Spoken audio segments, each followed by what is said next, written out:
This episode of Power Women of the Trades is also brought to you by Forrest Perry of Forrest Perry Digital Marketing. Want to generate more leads for your service business? Trust his team to deliver quality new customer leads and protect your brand online. Check out perrymarketing.com today.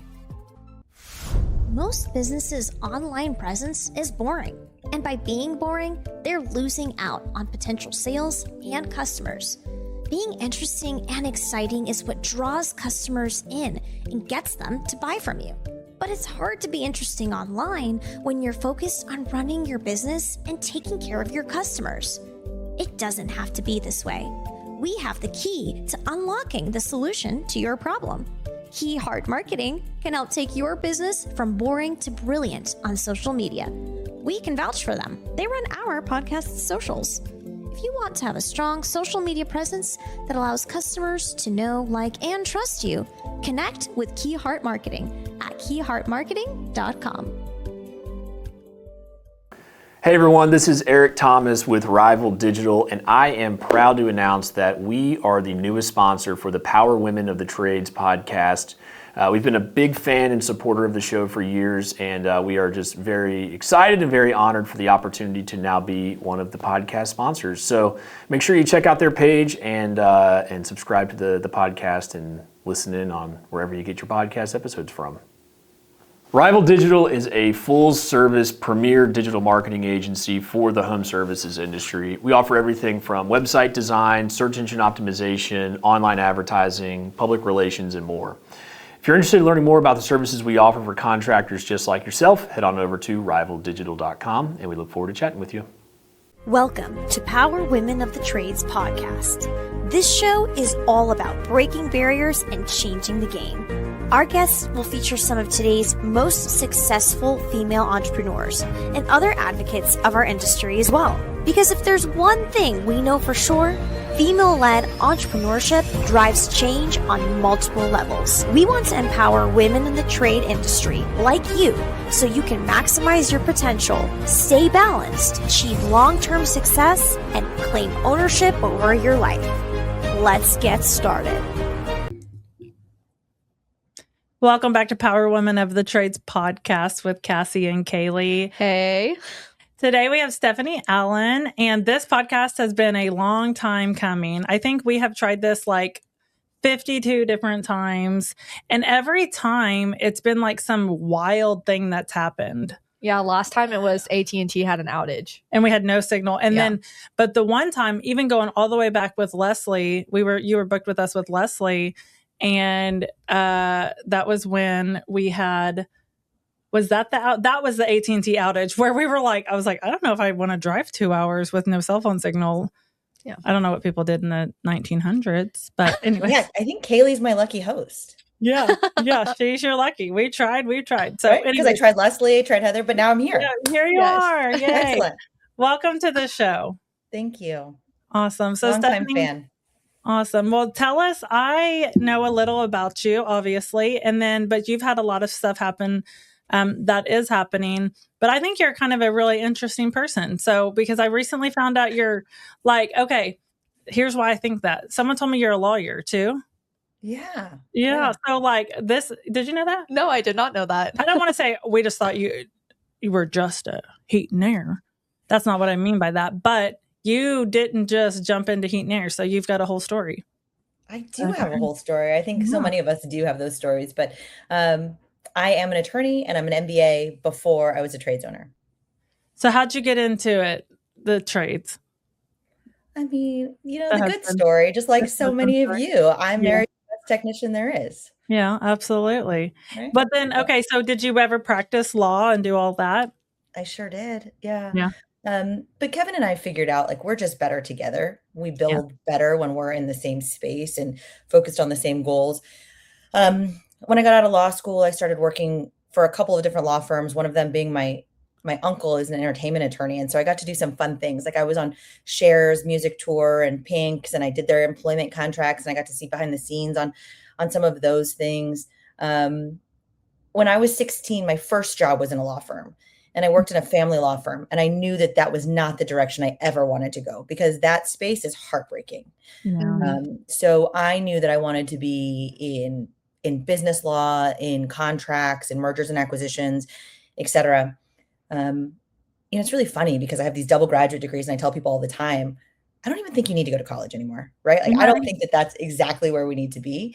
But I do think that the experience has definitely helped me with my strategic thinking and how I just, kind of believe anything's possible.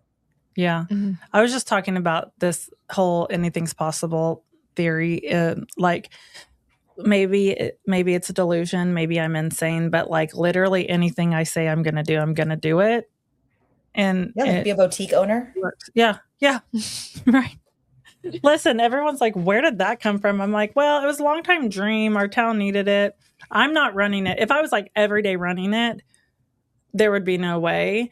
But it's, it's really cool. Actually, right now, we're kind of like blown away with how well this boutique is doing. We're like, oh, okay.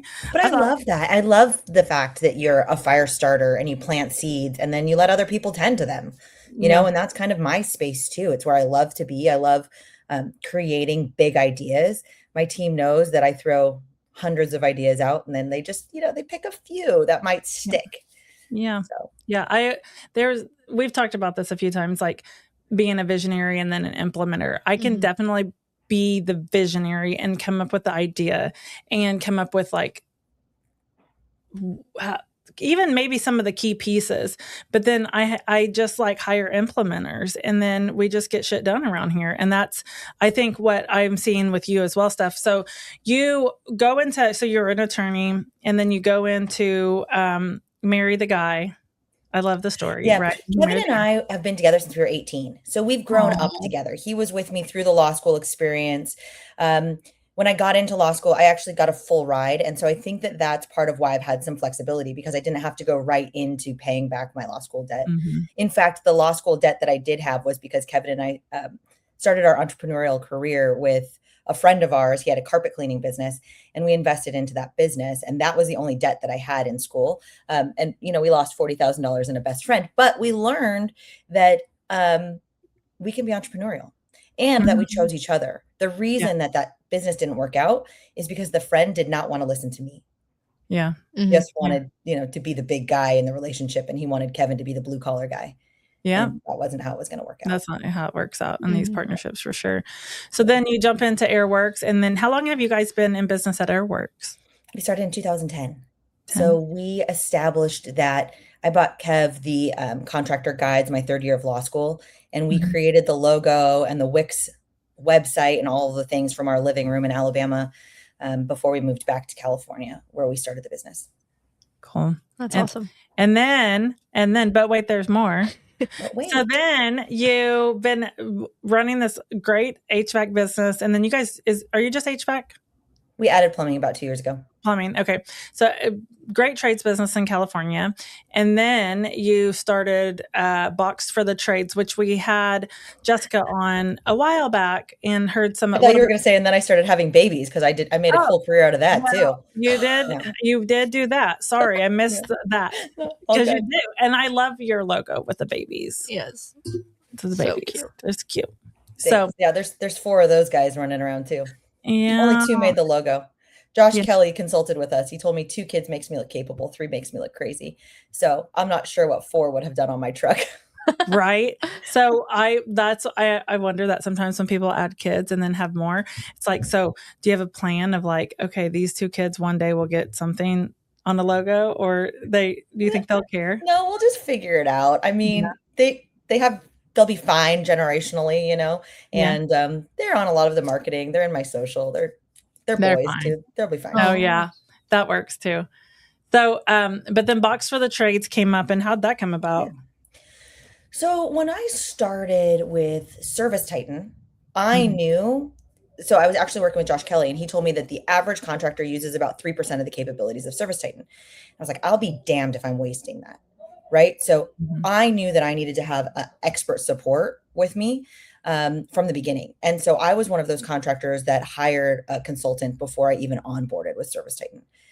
And at that time, it was go time. And they kept telling me, it's kind of early stuff. Like, why don't you get in, set things up, and then we'll fix them? I'm like, why would I want to set it up wrong? Like, just set it up right from the beginning.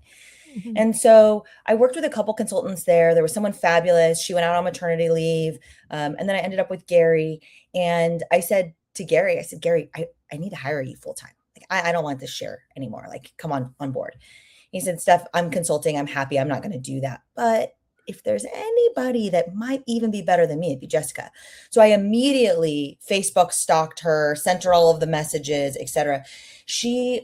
God, Jess is brilliant. And I know you guys love her too. Mm-hmm. She worked in her dad's HVAC and plumbing company. And so she comes from a company very similar to mine, but then she had exposure at Horizon to doing enterprise level ServiceTitan integration. So, she was ready to come to a heart-centered company, if you will, and loved the logo and what we were doing. So it was really easy. She named her price. I said yes. She got to stay remote. She got to build kind of the career of her dreams inside of AirWorks. And then I realized that we were using Jessica to fill all sorts of seats that weren't her genius. She could do them, and she could do them well, but it wasn't lighting her up, and it wasn't where she really could shine. And so I said, it's not fair that I keep you to myself to run all of this stuff when we could really make massive impact for companies if you stayed in your genius zone. Yeah. And so at the same time, we were working with Megan Likes, and we were implementing touchless. So we had done the touchless integration, and it just worked, and it worked really well. And it worked well because we had the accounting side and we had the ServiceTitan expert side. And so that's kind of where Box was born. Box was born to be just a plug and play product company. We weren't going to do full-time consulting. Okay. So, and then for those, just like jumping into this conversation, what exactly is Boxed for the trade?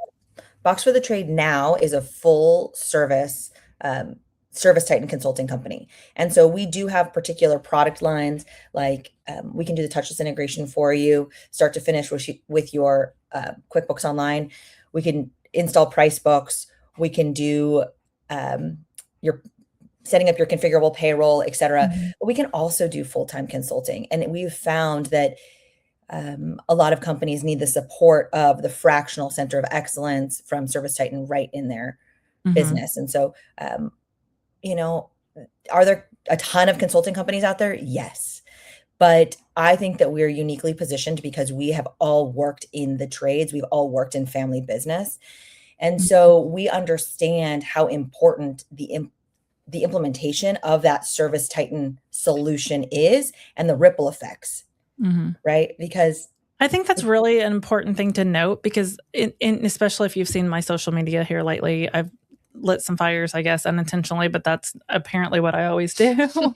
I appreciate that about you. There's so many things. Well, thank you. There's just so many things that people don't get me wrong. I love the entrepreneurial spirit. I don't want to ever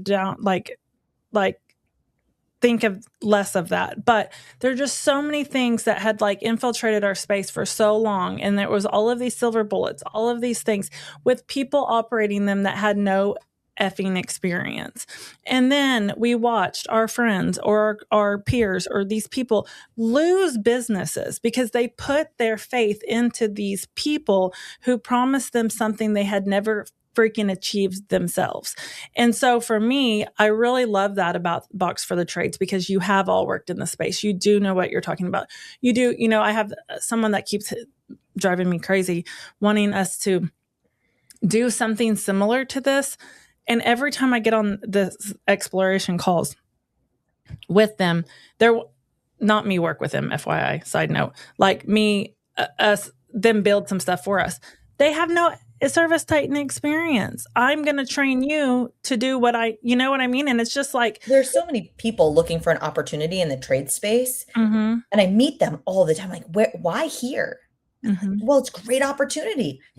Don't come from your tech world and decide that you're going to make money here in the trades just because you see dollar signs. Yeah. You have to have some ability to prove that you can do it. Right. And some type of understanding of the software, some type of understanding of the way the business operates. It was a hard or hot take yesterday when on my social media post when someone made the comment of these marketing companies like to come in and act like they know how to operate our businesses. And, there was on a different one, someone that owned a marketing company having an opinion. The thing is no one's saying you can't operate a business. They're saying until you have operated a trades business, the day-to-day, the tech calling in, the calls on the board, the lack of calls on the board, the close rates, the average sales, the average tickets, the average whatever, until you've done it and you've lived in it, and then you've seen the bank account have nothing in it, and then still try to figure it out. Like that's what they're saying. Quit pretending that you know the trade space and then having this like, boom, I can fix it for you with this. It's just so easy. It's just so easy. We'll just do it like this. It'll be the solution for everything. Mm-hmm. Yeah. And you're just like, no, it's not. And so anyways, I love that what you built with Box for the Trades. And actually I have my own I'm glad to hear this about the consulting piece, because so when we started with ServiceTitan a long time ago, when we started, it was like November when I signed the contract, and I said, okay, if we're at that point, their onboarding was like 12 weeks or something stupid. And I said, if we're going live with you, we're going live on January 1st, because I didn't want my QuickBooks jacked up. I just wanted it all fresh, right? And so they pushed us through as fast as they could. But I was the same way. I wanted everything set up, like turn every feature on. And they're like, you don't want us to do that. And I'm like, well, I want it right from the beginning. Like you're saying, What do I not know? So we were having issues a while back, Kaylee, with our price book. And I reached out to Jessica, and she was like, we don't really consult like that. But I'm glad to hear that you guys have taken that and decided to do that, because at that point, that wasn't a package with you guys. And we could have, I think she tried. Gary decided that he wanted to be a freelance contractor. Mm-hmm. And so we swooped him up, right? I believe in building really strong tables that people get to shine in their zone of genius, and then we support around them. So, I kept saying, first of all, to start, Jess didn't want to be an owner. Jess, I'll work for you, Steph, no problem. Like, no, if in this business, we're going to be equals. In this business, you are going to like learn ownership, and I'm going to support you through that. So that's kind of been my role, is helping to empower her to become this leader. And now she's president, right? So she's president, Gary's vice president, I'm secretary, and Megan's the treasurer. Like we all kind of fell into our spots. I'm learning a lot about partnership, because I haven't sat at a table where I had equals and had to respect those roles completely. But anyway, so we brought consulting in June, and it has been incredible. And it's really a more holistic experience now to work together. We're very aware of the areas that we're really good in. And then if there are areas that we don't feel so strong, we'll tell clients. Our job is to support them as well as we can and connect them to the people that we all know in the industry. But we're hiring, we're bringing on some great consultants, and there's going to be some scaling here. So with that, what kind of clarity do contractors think they have versus what they actually have in ServiceTitan? And what like on the regular basis, like when people come to you at Box for the Trades, what do you think are you finding that they don't really have the clarity in their business that they think they have? Well, 1,000%. I think that, what are the numbers? What do they mean? Where are they coming from? Garbage in, garbage out. You think everything's fine. And then you realize that there's so much money in accounts receivable that you haven't ever noticed, that you've left hundreds of thousands of dollars sometimes, just out there floating in space. And so we want to bring the real data right to your fingertips. So that way your dashboards make sense every day. You know what you need to focus on. We can simplify a lot of processes. So you don't need to pull 17 different Excel spreadsheets in order to pay a commission. It just needs to be set up correctly on the front side. Praise the Lord. Yeah. We need, listen, and we agree,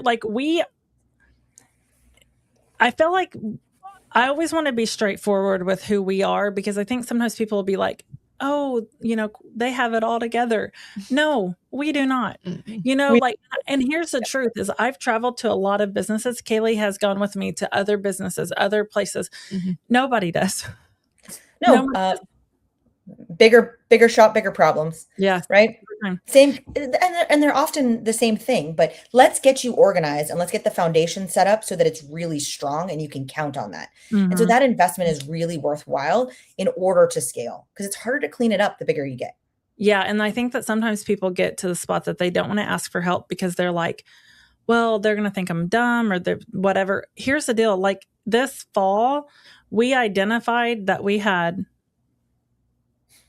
hundreds of thousands of dollars of unbilled memberships. And it was one of those that we were like, what the is going on, right? Like, how did this get missed for a year, right? Hundreds of thousands of dollars of memberships just not processed. No one caught it. Month over month was just shuffled or whatever. And so, we had to start putting into the fix to that. But then when you can go down a rabbit hole so quickly that you're like, oh, but wait, but what's over here? But look at this. But, and if you don't have someone that's kind of like once removed. So I was explaining that to someone else earlier today of like, it's great having that consultant that that truly knows the business, knows the industry, but they're like once removed from your space. So they can give you the outside perspective of like, this is what's really happening, even though they don't make the excuses either. Yeah. Right. Because they're not emotionally tied to any of it. They're like, this doesn't look right. Explain this to me. And you need that person that's curious about your business and with the right intention. Like we love growth. We love to see people succeed. In fact, we have a Slack channel where we just get to celebrate when people, our clients, they figure it out. Like when the light bulb goes off and they start asking these great questions or, celebrate successes. It's so fun for us. Yeah. That's something that I love about the trades is that there are those people that can mentor you and help you through the problems you're having. Cause like I've seen that with my growth is like, there's been people that I've gone to that I'm like, hey, can you help me with this? And they're more than willing to help. For sure. For sure. This has been Power Women of the Trades. Like what you hear so far? Leave us a review on Apple. And make sure to listen to our other episodes wherever you enjoy listening to your podcasts. Thanks for listening, and we'll catch you on the next one.